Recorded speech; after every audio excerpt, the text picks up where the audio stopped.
Hello and welcome to behind the scenes of a seven-figure coaching business with me, Rob Birkhead. And me, Ben Hughes.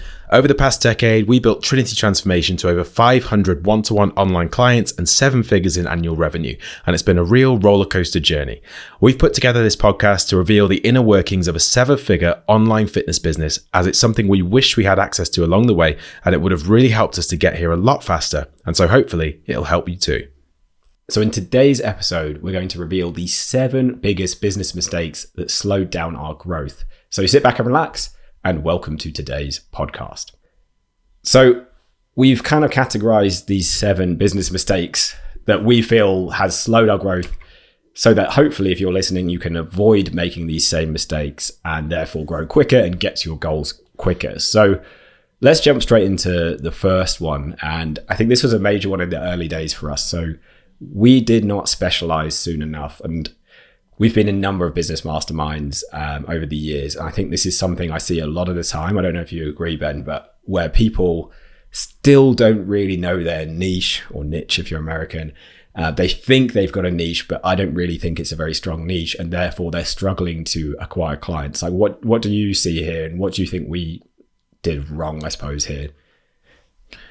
So what we were doing wrong, and I think what a lot of people end up doing, is just focusing on helping kind of everyone. So just being a very specific offering where what we were focused on, what do? We help people with their fitness goals.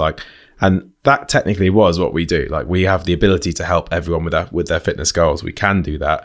And I think one of the fears that we had, and one of the fears that a lot of other people have, is if you specialize, especially if you've got some clients already, and those clients are quite a diverse group of people, you feel like if you specialize, you're going to alienate a certain proportion of the population. And you almost think, well, especially if you're starting out and you're like, you want every single client that you can possibly get, you're like quite kind of almost desperate to get clients because you're at that very early stage.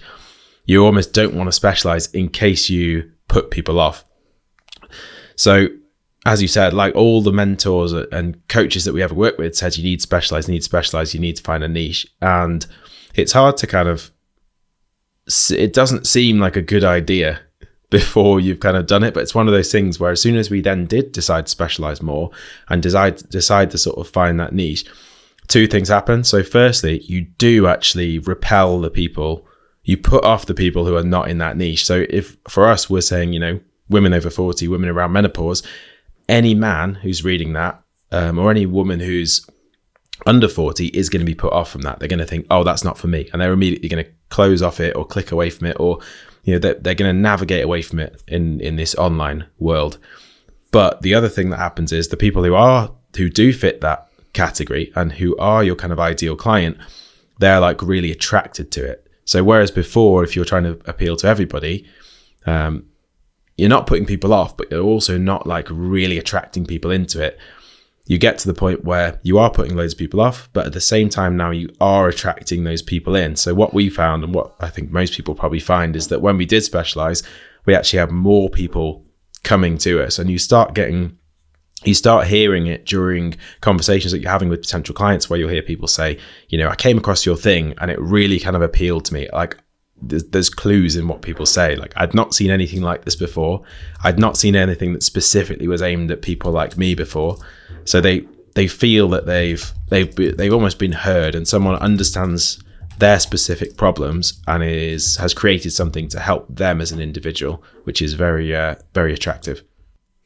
And I think the other thing it does enable you to do, which brings us on to kind of the next point, is it enables you to charge more money. Because we were general, we were not able to charge much, and we undercharged anyway. I think, I don't know if you'd agree.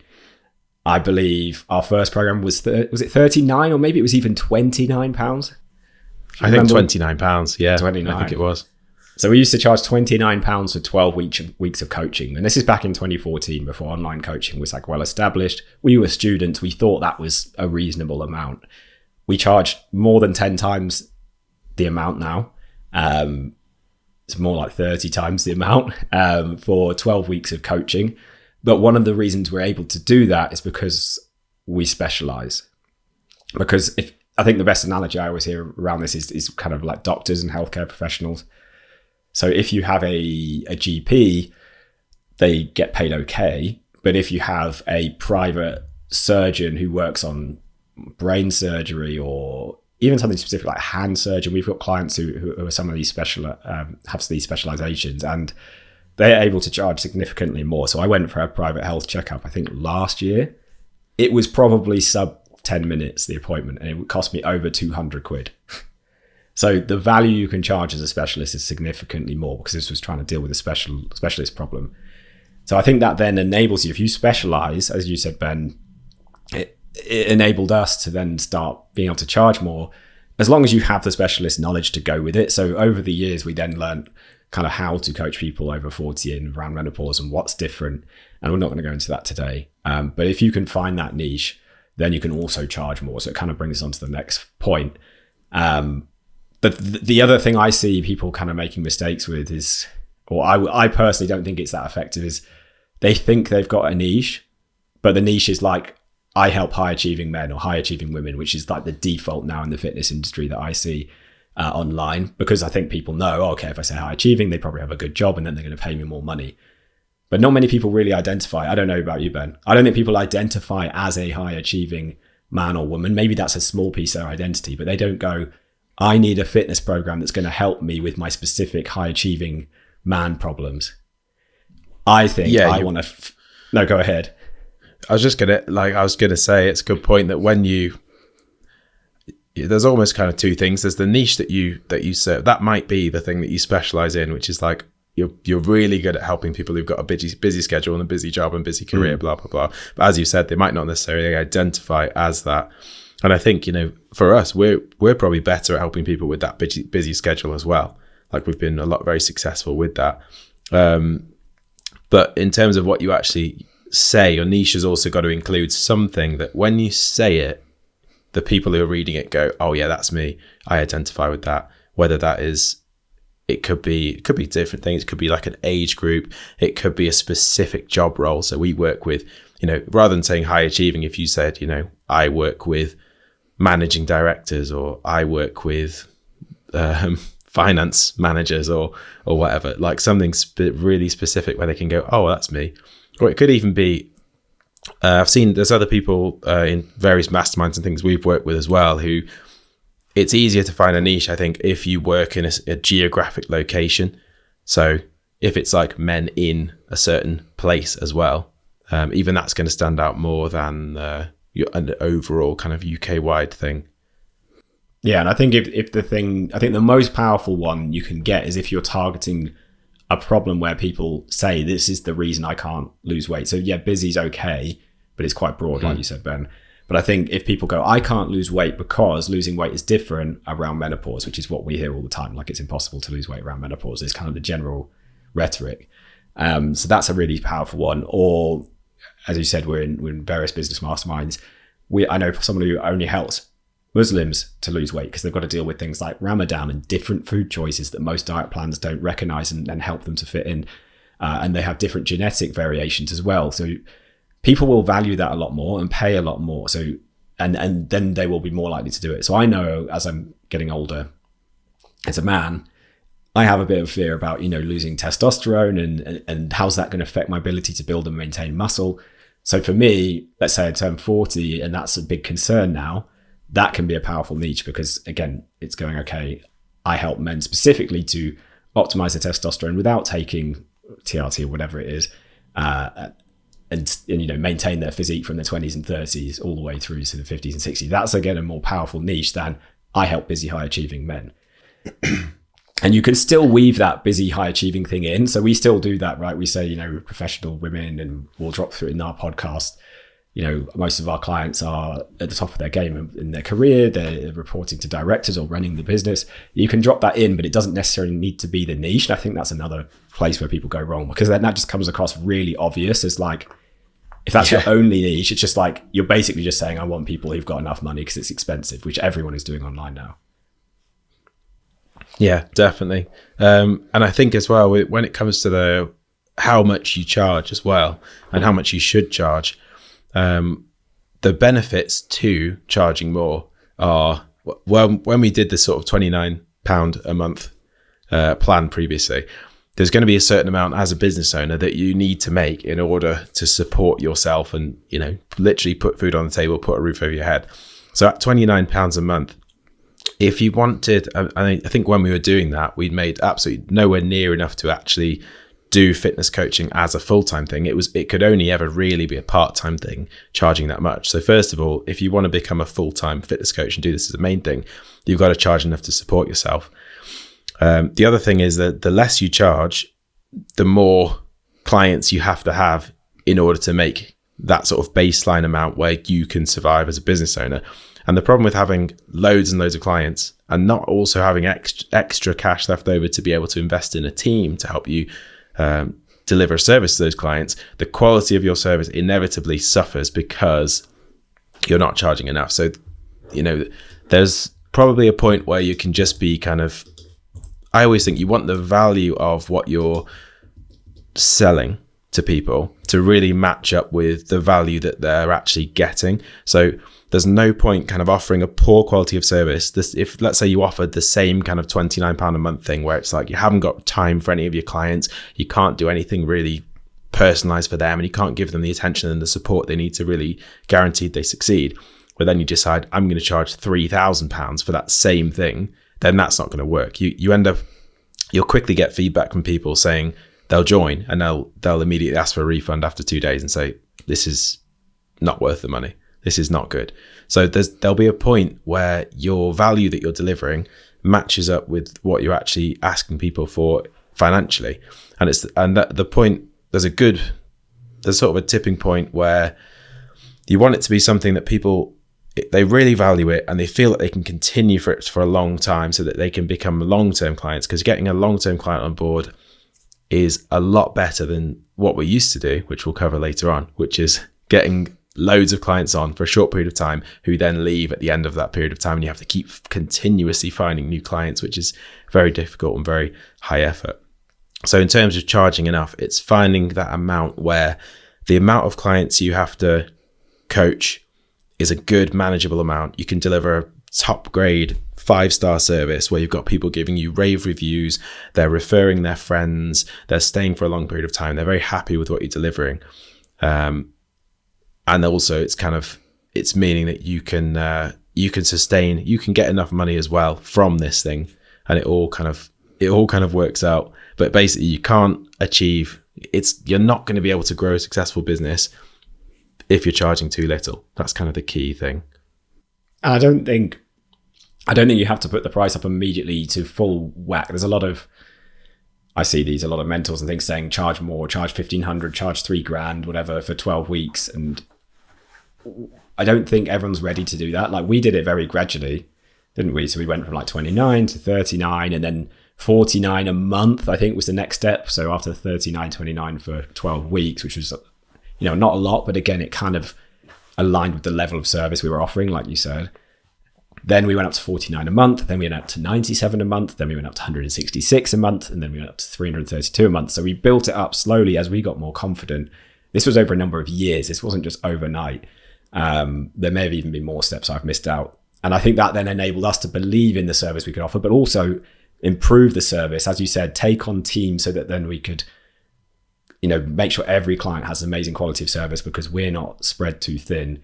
And that is a gradual process. So I don't think people should just immediately put the price up really, really high, but it's probably, if you're struggling, I think it's probably too low. And there's one more thing I wanted to say on price that I heard recently that was really interesting that I hadn't even considered, which is a lot of the time, if you charge a really low amount and you're trying to help everyone, if you're helping people who don't have a lot of money, that £39, £49 is a lot of money to them. So they will actually be really, really demanding. If that's like 50% or 20% of their disposable income for the entire month, that hurts them, and they're going to expect the amazing service. They're going to want you to speak to them all the time, all weekend, in the evenings. Whereas actually, if you help someone who you're charging £1,000 for 12 weeks, but that's only 10% of their disposable income because they're wealthier, that's actually less painful. It's still a significant thing for them, so they want to do well, but it's not such a huge thing to them because it's not all of their spare money. So then that person is actually less demanding, ironically. And we've seen this in practice. I don't know if you agree, Ben. we found our clients are easier to coach and less demanding, and I don't want to say less psychotic, but you do get a few crazy clients when you're not charging much money, because I think it's such a big part, and it's understandable, right? That it's a lot of pressure on them, and they expect it to be the world because it's everything they have. I don't know what you think on that, Ben. And I think especially as well, when you, if you're good in terms of the marketing side of things, you're probably making some big claims and big promises, like I'm going to deliver you amazing results. You're going to get a really high quality of coaching, X, Y, Z. But then they get to the end of that sales, you go through all of that sales stuff. It sounds amazing. They get to the price. It's only £29. They think, oh my God, this is a real absolute bargain for what they've told me I'm going to get. You then sign up for that. And then inevitably the service just does not match up to, it's impossible to provide that service that you've promised in the marketing. And therefore people then, that sort of disappointment kicks in, and people expect a huge amount because that's what you've promised. Whereas if you've charged more, you actually can deliver a better service as well, I think. Yeah, and that brings us on to the next point. So the next 2 points, which you've already hinted at, Ben, are like, because we didn't charge enough, our growth was slowed because we didn't have enough money to invest into anything, including team. So we then ended up being very slow at hiring. And I think there was a point, do you remember when we lived in Bath, Ben? We had over 500 clients each. I think, or was it 250 clients each, 500 total? It was something crazy. I remember having RSI in my wrists from replying to people on email, check-ins every single week. It would be an entire day non-stop, 8-9 hours on the computer. And because we were charging so little, there wasn't enough money to actually hire anyone good. And we took way too long to do it. We did eventually hire people, and we did that wrong too. But we then ended up with this huge churn rate. So we hired too slow because we didn't charge enough. And then we ended up with this big churn rate. And churn rate is where it's the difference between number of clients joining and leaving. There's a couple of different ways to measure it, but it basically means loads and loads of clients were leaving all the time. So we're constantly having to market and sell to try and fill all these slots that were constantly kind of emptying out. It's like a bucket where you're pouring water in the bucket, but there's so many holes in the bottom of the bucket, or a boat that's sinking, that it's coming out the bottom faster than you can pour it in the top. So we were constantly doing that, but then we didn't have enough time to actually service the clients we already had on board. So it's this crazy thing where almost no one is completing your program because you're constantly trying to get more and more people on it. And I think if you just slow down and kind of optimize all the things we just talked about, charge enough, then be able to hire a team earlier, so that then you can reduce churn rate and give a great quality of service. And you can do that without having a team too, but there's a point where you'll need to do that. Then everything works better and it grows way more progressively, rather than just being this bucket you're constantly trying to pour stuff in the top of, but it's constantly draining out of every single month in terms of clients, in terms of money. Yeah, and another sort of decision in terms of increasing that price as well is whether you, like, when you increase the price, you definitely increase the price for sort of new people joining, but it's also whether do you then say to your existing clients, we're increasing the price for you. And what we've done in the past is actually just allowed our previous clients to kind of stay on whatever price they signed up for and just kind of continue along like that. That's kind of one way of doing it, which has its advantages, is in that you're going to keep those clients on board and you're sort of keeping people happy. But then you've got a disadvantage of, the other option would be you increase the pricing for everyone, which means some of your clients are inevitably going to leave. Some of them are going to be happy with that new price.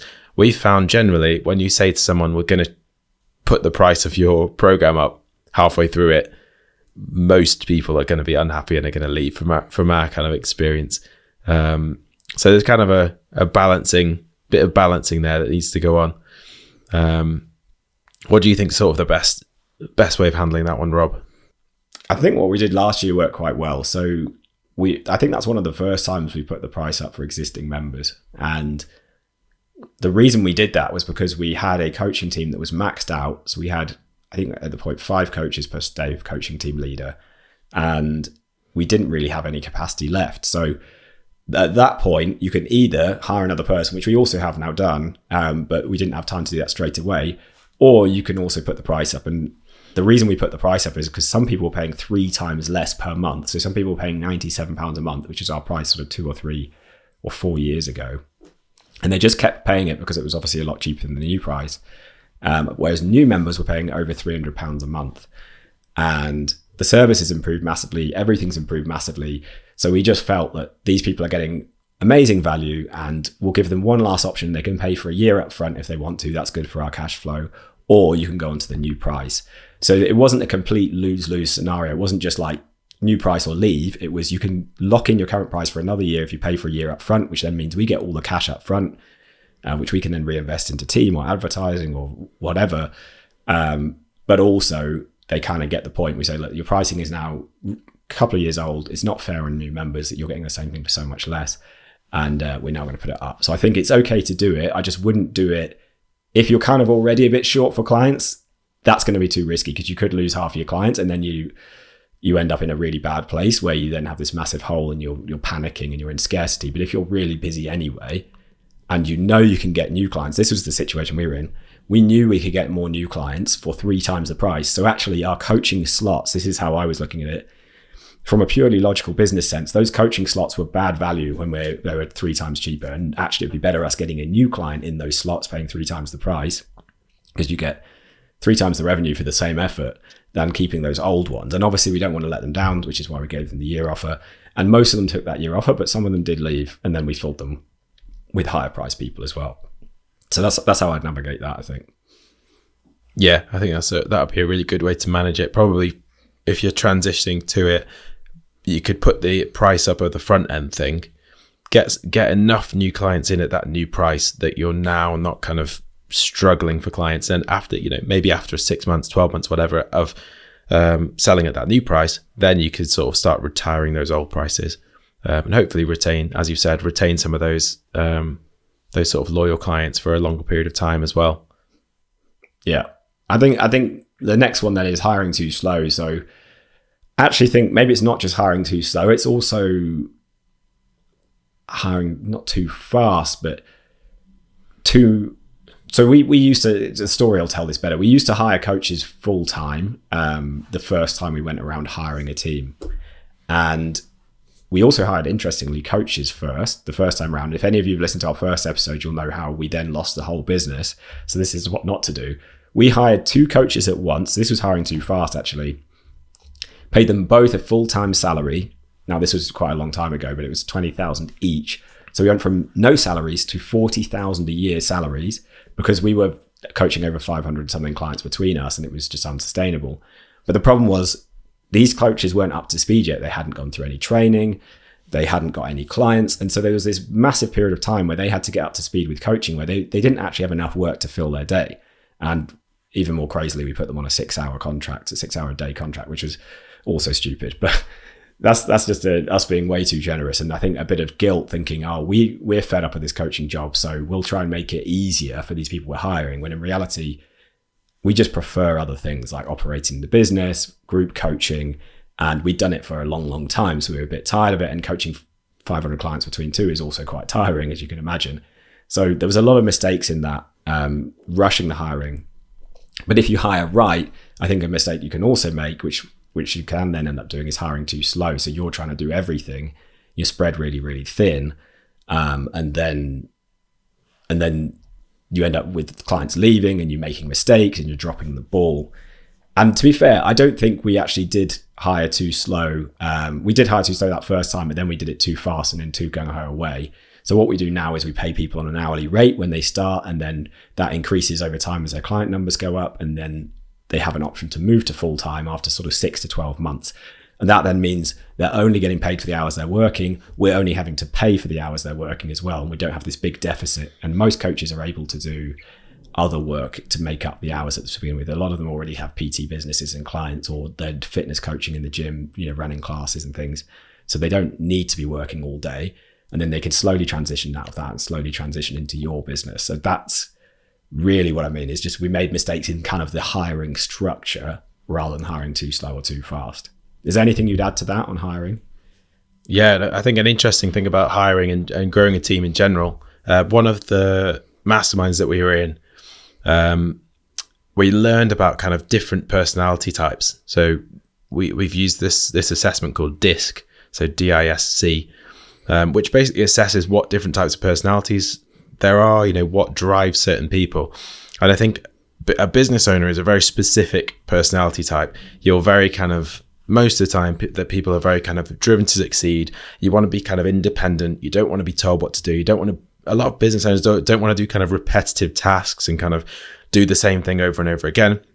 You're not really seeking kind of stability and kind of that. You've decided to take a risky path. You've decided to, right, do you know what? I'm just going to go for it and we'll see if this succeeds or fails. So that's one personality type, but it's just realizing that loads of other people have a completely different personality type. There are people who they just want to come into work, come to a job, do the same task every day, you know, have a nice stable job, a nice sort of stable income, and just kind of do the same thing.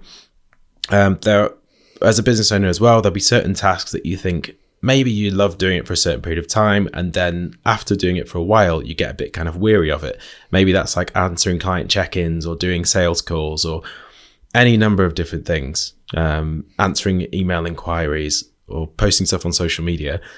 But there's always somebody, I think, out there who, like, the job that you hate doing or the job that you get fed up with doing, that's actually their dream job, and they actually would love to do that. And I think that's what we didn't really take into account during that first period of hiring.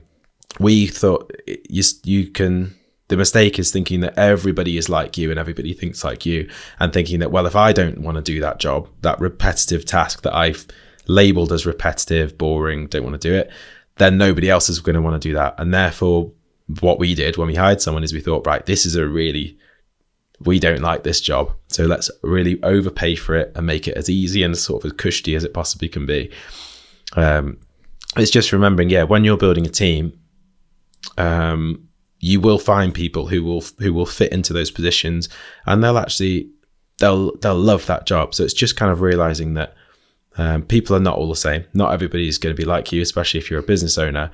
And a part of our hiring process as well is we will put people through these personality assessments and specifically pick people who we think, you know, they're well fitted for that role. Whereas, you know, if it's coaching, obviously we want them to be very personable, very empathetic, very caring person. So we'll find those specific people and kind of put them into that role. So it's not only kind of hiring at the right speed, but also making sure you've got a good process in place to hire the right people who fit into your team and kind of balance out your weaknesses with their strengths. And I think from 100, 200,000, 300,000 a year onwards, all the growth from there is pretty much through team. So you can then do the more high value things like measuring the results, making decisions, being the face of the business if that's what you need to be. And that's most of what we do now. Is just put content out like we're doing today, measure everything, make decisions, and then instruct the team. And the bigger it gets, the more and more it has to become like that. And I think so many people get stuck in wanting to keep all the money for themselves, which is another point. We might as well come on to that one now. And paying yourself all the profits, so there's no money to reinvest into the business. And there was that point where, again, we had loads and loads of clients, and we were doing everything ourselves, and clients were leaving all the time, and it was really up and down. But some months we were paying ourselves over 10 grand a month and then spending it on stupid things. We were young, we were in our 20s, you know, getting overexcited. But there wasn't the money to reinvest into that team to then invest in that future growth. So we kind of got stuck. And then, again, if you listen to episode 1, it all went backwards because we paid ourselves all the spare cash. So we couldn't weather bad months. We couldn't invest in team. We didn't know how to invest in quality team either. And I think a lot of business owners get stuck in this place where they kind of, again, we did it a bit, didn't we? You elevate your lifestyle. Like, we got a really fancy flat. I started buying, you know, I got Ocado food delivery every single week to my house.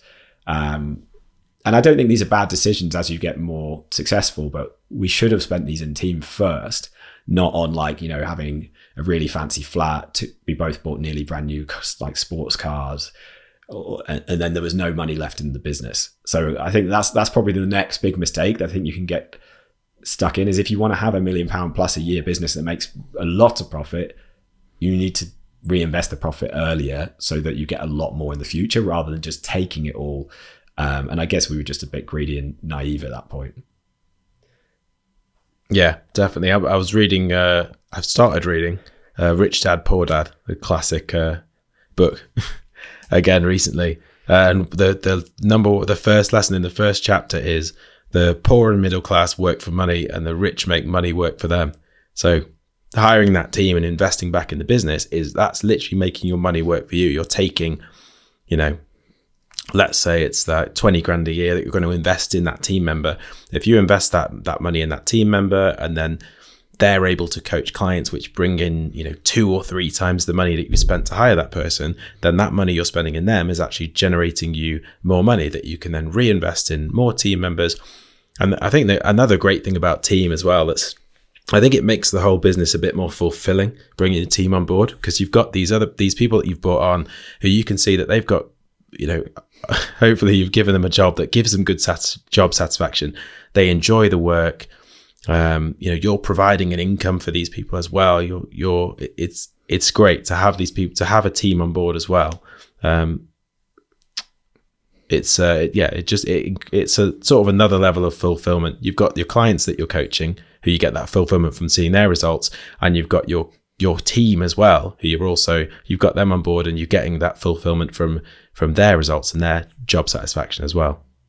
And I think it's great for accountability, just to add to that. So I remember when we didn't have a team, you and I we'd get tired, we'd have a bad few days, and we would just like slash our goals. Do you remember this? We'd go, the goal was 150k for the quarter, but we're way off track. So let's just aim for like 80 or something great. Like we'd massively slash them and give up on them, because there was no one else to say like, what are you doing? Like this, whereas that's embarrassing to say if you've got a team, to go, no, we're going to, sometimes you do have to say to the team, we're off track, we're going to keep pushing. We say that all the time. We have months where we're off track. Other months we're doing really well, but we still say we keep pushing. But when it was just us, we would constantly like talk ourselves out of things that we said we were going to do, because there wasn't that external accountability. So I think the team really provides that. If you say you're going to do something and declare it to the team, I like to do this because it's powerful, because then they're expecting you to do it and deliver on it. And most of the time we do end up delivering on it, I think, because of that accountability.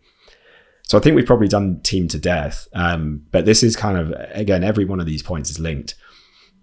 It brings me on to the next point, which is, we talked about hiring a salesperson, and that is a great return on investment, by the way. So we might spend £50,000 a year, £50,000 a year on a really, really good salesperson, but they are making hundreds of thousands of pounds a year in sales. And so it's a win-win. They earn a good living. We can also earn, expand the business from that as well. But crazily, we didn't even used to do any phone sales. And I think this was a big mistake that slowed our growth. And I remember the first time I think you did this. Do you remember that, when you were in that meeting room we hired to film a load of program content in, was it near Stafford? Where was that meeting room? It's in somewhere Birmingham, Wolverhampton, something like that. Cannock. Can't remember. We hired that meeting room, and I remember, what did you do? You were like dialing a load of clients for the first time ever, and like closing and getting way more money than we'd ever made. I can't even remember what it was for, but yeah, it's just... it was the black box. I remember you were selling that black box program. It was like 297. So it was the first ever iteration of Trinity. And I think one of our mentors told you to phone people up. Is that right? Yeah, he basically said, at this higher price point, you're going to close more. Well, I think it's just his system that you'll find this with all different business mentors and coaches. They'll have their own specific system that they've seen success with.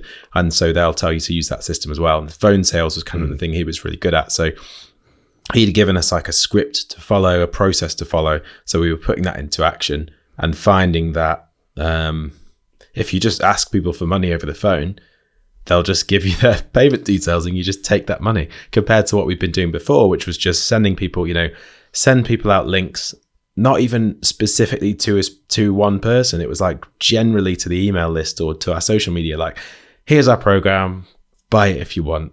And then you just get, some people would trickle in and buy this program, some people wouldn't. But the other advantage as well with phone sales, not only will you get more people signing up, I think because it delivers, you give so much more like trust to that person, because they know they're speaking to a real person. You can alleviate any fears and worries and everything that they have, but also you can make sure that you can get an idea of what they're looking to achieve.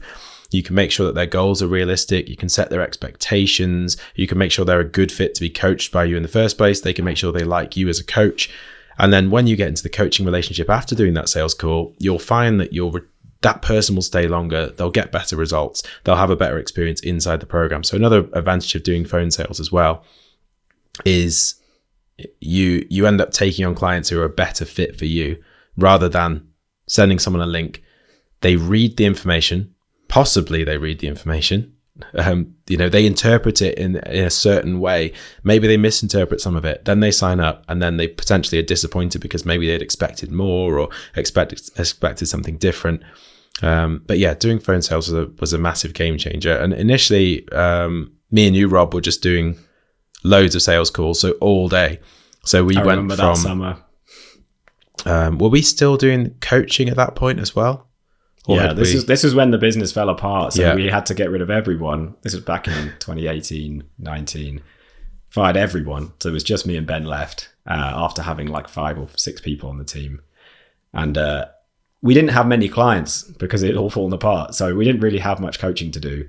And we still didn't have enough capacity to actually do a good job of coaching the team. So this was a bit of an issue after a little while, because we got reasonably good at doing these phone sales, even though I don't think I'm a natural at all. We just did like 7-8 calls every day, didn't we? We filled our diary with phone calls as quick as we could. And then we spent all of our time phoning these people, selling them. And if then there was a gap, we then did the coaching in those gaps. And our quality of coaching wasn't very good, but we at least managed to get people on board this way. And I think this is where it gets hard, and you need to hire a team, or if you've got 2 people, at least like split the roles, because we jumped up from like 6K a month, I remember, to like 20K the next month just by doing phone sales. We'd done okay with email sales back in the day, I think, before the online industry got more well established and then people were more skeptical. We could sell over email, and then that stopped kind of working so well. But we then did these phone sales. We did 7-8 calls a day. We probably signed up 1 or 2 each a day, and that added up pretty quick. And then I think it teaches you a lot, doesn't it? I think this is the other massive thing about speaking to people on the phone. So you, Ben, for reference, if you're listening, is head of sales and marketing. So you obviously write emails to people, you write the sales pages, you write all the scripts and things. What did it teach you doing those phone sales, speaking to people actually on the phone about our niche and our clients' specific problems? You just start to notice over time that you're hearing certain phrases and certain things time and time again. So that one of the biggest key ones was that when we asked people what they wanted goals wise, a lot of the time it's to fit into all of their favorite clothes, or that they had all of these clothes that they could no longer wear and they want to get back into that wardrobe of amazing clothes. So, listening to people, finding out that information then allows you to refine your messaging. So then things like in our email marketing, on our social media, in our advertising, we can then start talking about, have you got this wardrobe full of amazing clothes that you can no longer wear? We can then start, because you can express the problems that these people are really feeling in all of like way more detail. And the more kind of detailed you can be about explaining somebody else's problems to them and get them to go, oh yeah, that is exactly my situation. I do have a wardrobe full of amazing clothes. I would love to get back into them. I have been trying loads of diets and not seeing any results. And I would like to start seeing movement and achieve all my goals. As soon as if you can get somebody feeling like that you really understand them, then building that understanding and that trust with your potential client is going to be the first step to them ultimately becoming that client. So jumping on the phone with people means that you can figure all of that out. But then there came a certain point where we were getting lots of clients on board and we were still doing all of these phone calls. And then, if you're everything in the business, it's just me and you, Rob, we're doing the coaching, everything, the sales, the admin, the technical support, the email inquiries, all of it. It starts to build until it's like, right, we literally don't have enough hours in the day to do this anymore. So we actually then hired the other way around compared to what we previously done. And then we actually hired a salesperson to do the sales calls rather than hiring the coaching side of things. So we moved into doing the fulfilling that coaching side of things. Or actually, no, I think did we both do the coaching? But I think Rob, at that point, Rob split off. You split off more into kind of the fulfillment and the coaching side of things. And I think I still continued doing some sales calls for a while. I think you did a bit of both. So you were doing a bit of coaching and sales. I stopped doing sales. So you and Yaz were doing sales. I think unless he was on holiday or something. And then That got us to about 400,000 a year, 420. And then we took on another salesperson, and both of us were then able to leave sales. And I think that was a really big shift, wasn't it? When we didn't have to do those, because they're important to learn about your market, as we said. But I think after a while, it's pretty draining as a business owner to do those sales calls.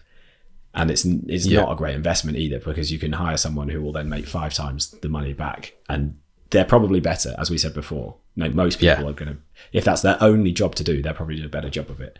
And so now we have our salespeople are, yeah. So we had, yesterday and the end of the last week, our sales guys both made like a £3,000 sale over the phone, which I reckon if I was on that same call, I probably wouldn't have made such a big sale, because I think as a business owner, you're more kind of, because you're so invested in the business, you got more worries about the sort of rejection that you might face from people, and how are they going to judge me if they know that this is what we're charging, and are they going to leave bad feedback, are they going to leave a bad review? Whereas when you outsource that role to somebody else, they don't have those kind of worries, so they can actually do a better job of the sales. And if sales is someone's main job, it's their passion, it's all they want to do, they just want to be on the phone all day taking sales calls, then again, you can hire people that, even if you don't want to be on the phone doing sales calls all day, someone would love that. Like one of our sales guys, when we hired him, I think he said he was born to sell. That was his description of himself. Full on apprentice level, but it was true, to be fair. That is the one thing he's really, really good at. So he has lived up to that expectation. We took a punt. We were like, is this too good to be true? It's almost like very cheesy, but he's a great people person, and he convinced us with that, and he's great at getting good clients on board as well. So I guess the next one is then not doing phone sales, and then the next thing that slowed us down was then not outsourcing those phone sales, but we did that relatively quickly actually, but that could really slow people down. So the last point then, I'm going to hand it on to you, because you obviously made this point before we started recording, is just not measuring things enough. So what do you mean by that, and why did that slow down our growth, do you think? So I think the problem with not measuring enough, if you don't kind of know what's working and what's not working, that's the key thing. Like knowing, is something working and is something not working? If you're unsure about that, then you can't make decisions based on those actual numbers and the actual reality of the business. So a lot of the time you end up making decisions just based on how you feel, or kind of gut feelings, or your instincts, or fears about stuff, or worries. I think there are certain decisions you have to take in business where it is just a punt. You've got to kind of just take a leap of faith. For example, improving your price point. You have no idea whether, you don't have any data there to show, are people going to still sign up if I double or triple what I'm currently charging for my coaching. Hiring a person as well. You have no idea whether, if you're hiring a salesperson, for example, remember when we hired our first salesperson, it took quite a while for them to make that first sale. And you always have that with a salesperson. You'll hire a salesperson and they'll go through a number of different calls, and you're thinking, right, because when you first start, imagine you turn up to a company and they're like, right, go and sell this program. You're not going to be an expert at it from the very start. So it's a certain learning period before they actually make that first sale, and you're thinking, you're not sure whether they're actually going to be an amazing salesperson or not. Same with coaching, same with hiring any other role. But there's lots of different things in business where you're going to have to take a punt. Maybe that's investing in some advertising. I know Rob, at one point we got a book published that Rob wrote, and it was quite a significant financial investment to invest in that book and getting that published. We had no idea whether that would actually give us a return on that investment. Now looking back at it, it's been great, and it's been a great source of leads and a great source of new clients for us. But there are some things where you have to take a punt. But I think when you take those punts, you've also got to be clear on, after I make this decision that I'm not sure whether it's going to work or not, how am I going to know whether this was a good decision or a bad decision? So you need to be measuring the success, whether it's how many sales this salesperson's making. Like it's just thinking, if I go for a sales one, because it's quite a simple example, you've got a few factors. So you've got how much are you paying your salesperson in terms of their salary, in terms of their commission, and you've got how much are we spending on marketing to get their sales calls booked in the diary that they're going to take. So you might have an amount that that you've had to invest. Let's say it's £5,000, £5,000 all of that combined stuff to get the sales in the diary and have that person to take those sales. You then need to measure, okay, for that £5,000, how much have they made in sales? If they've made £10,000 or if they've made £15,000, then great. We know that we've put this money in and we're making more money back. Therefore, we know this works. So maybe we double down on it. We up the marketing spend. Maybe we get another salesperson. This is something that works that we can continue to pursue. The other alternative would be you spend £5,000 on that thing and you've actually found you've only made £4,500 back. So actually having that salesperson on board and the way you're currently doing your marketing is actually losing you £500 a month. You're actually not even benefiting. You may as well not have that team member on board and not do that advertising. So then you can think, if you've measured this, you can know not to double down on it. The mistake that we've made in the past is doing these type of things, not having those really accurate measurements of whether things are working. And then we've put £5,000 into this strategy and then we end up putting £10,000 into the strategy and losing even more money on something, rather than saying, right, we've got to cut this off, we've got to change path with it or improve it to get it working. And you can do this with everything. In our marketing, a lot of what we do, we'll have like a marketing meeting every quarter and we'll just kind of look at it, everything, and think, right, okay, here's the things we've been putting effort into. We've got social media, blogs, podcast episodes. We've got a book. We're doing daily marketing emails. We've got all of these different channels, referrals. We'll look at them and say, which of these provided a good amount of sales? Which of these have we put loads of effort into and we've only got 1 sale or 0 sales? And then it just allows you to look at all of the things that you can do, because there's unlimited options of things that you can do in your business. And then you can just start deleting the things that are not working and putting more effort into the things that are working. And as long as in your business, you're always moving towards things which are better, things that are improving the efficiency, things that are improving the profit margin, things that are improving the length of time that your clients stay, or the ratings that your clients are leaving, or the experience that they're having. You basically need to know where you're winning and where you're losing. And then you can just keep focusing on moving towards those things that are allowing you to win and succeed. And I think reflecting upon what went wrong the first time, when we got up to about 300 and something thousand a year and then lost everything, the business fell apart. The issue was we didn't measure anything properly. We were just hustling our way there. And I think people can hustle their way up to a couple of 300,000 a year. But at that point, it can easily all come crumbling down if you don't know why it's working. And we didn't really know what was getting our leads, how well we were retaining our clients, which is actually absolutely dreadful. Like what our clients even thought of the program. We had no feedback on that. What the clients thought of the coaches, we had no scores on that. Whereas now we have scores and numbers on everything. I think that's the key. It's something I think people are resistant to, or maybe not all comfortable with, but you can definitely learn this skill. And to go from a few 100,000 a year in hustling to get to a multi-million pound business, you've then got to get really, really clear on this, because you have such a finite number of, limited number of resources in terms of time and in terms of money. You cannot be afford to waste it. So for example, we were doing paid ads at the start of the year where we noticed the return on ad investment through measuring it all was not working. Like it was slowly getting to the point where they weren't making money. And all we needed to do was re-record the ad, and then it started making double the profits again. But had we not been measuring that, we could have easily just been piling money into the ground and not realizing that all of that money wasn't coming back, because it's actually quite hard to tell if you don't measure it properly. So I think this is the one that's then key to get to grow. If you're already doing okay, but you want to get to the next level, if you want to get out of like hustling, if you want to have a team, you definitely need to be measuring. Because again, how do you know if your team's performing? How do they know if those are also good investments? You kind of have to know in business if everything is making you a return on the investment, and where the problems lie as well often come from measuring.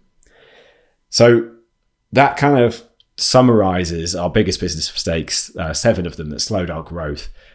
So not specializing and niching down soon enough, not charging enough, hiring too slow or too fast, or just not having a hiring system.